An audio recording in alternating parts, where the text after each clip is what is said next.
One of the reasons that we oppose the extension of the emergency legislation today, and will oppose your plan to oppose fines in relation to public health restrictions, is not obviously, as you know, because we support the public health measures and believe people should comply with them to drive down the virus. But we oppose it because we don't think coercion is the way to achieve compliance with public health measures. We believe persuasion.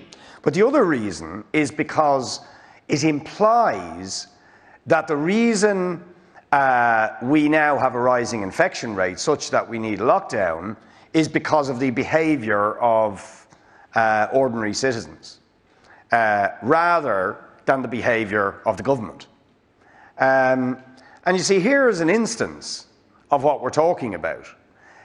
Because, of course, we know, for example, that congregated settings, overcrowded settings, are conducive to the transmission of the virus. At any level of infection where the pandemic persists, the government is actually endangering public health by allowing people to be homeless.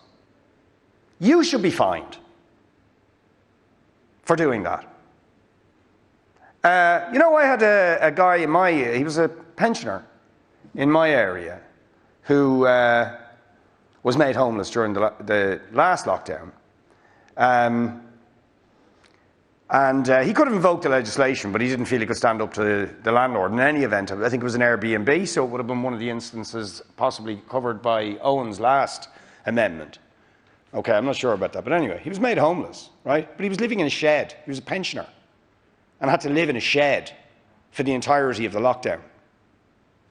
His name was Brian, right? And because the only accommodation he was offered, this is a pensioner, was in hostels in town, where obviously he was afraid to go because of his vulnerability to the virus, right? Because that's what was on offer for him from the DHRE. So if we allow people, not just at level 5 as this, but at any level of infection, or where is necessary for restrictions, or where the pandemic persists, the government is actually creating the conditions for the further transmission of the virus. It is. I don't see how you can shake your head. If you put people into homelessness, or allow people to be put into homelessness, put into homeless accommodation in congregated settings, I mean, I honestly know what you're shaking your head. I'll give you another example of a mother who's put into a hostel. It's actually precisely to the point. A mother and her kids who were put into a hostel in town. Her kids go to school in Dáil Éireann, and that was all she was offered. And she said, although they had their own door accommodation, such was the situation in the hostel in Garden Street, I think it was, that there were kids from other families running in and out of the room where they were staying. And they were sharing bathrooms and so on.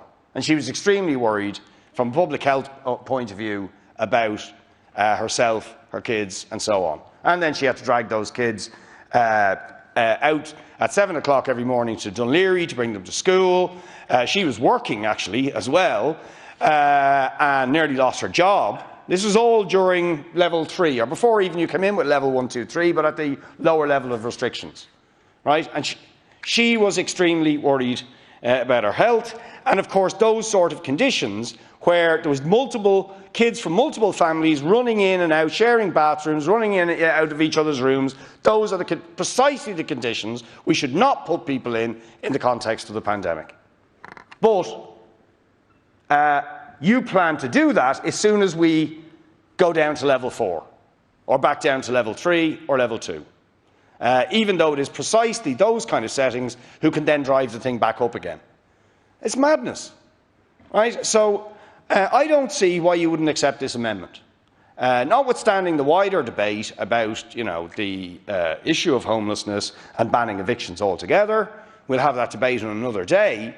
But for the period of the pandemic, I do not see level 5, level 4, level 3, level 2, level 1, while the pandemic is around and a threat, and where the possibility of infection rates continuously rising up and down, how you could possibly justify not having a blanket ban. And frankly, I think it's poppycock from the Attorney General, from a legal point of view and a constitutional point of view, that while we have a situation where the government themselves and the CMO is actually saying, we hope to drive infection rates down by December, where we can come out of level 5, but acknowledging very, very possible, if not likely, in fact, the modelling of NEFIT would suggest it is more than likely that back early in the new year, infection rates will start to rise again once we lift the restrictions, and so more than likely we'll be into another lockdown early in the new year, and as Thomas Pringle said earlier on,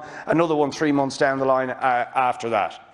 So why would you have people in a situation where they are on tenterhooks as to whether they could possibly be evicted? So that is, it seems to me, the irrefutable case for having at least a 6-month moratorium on evictions.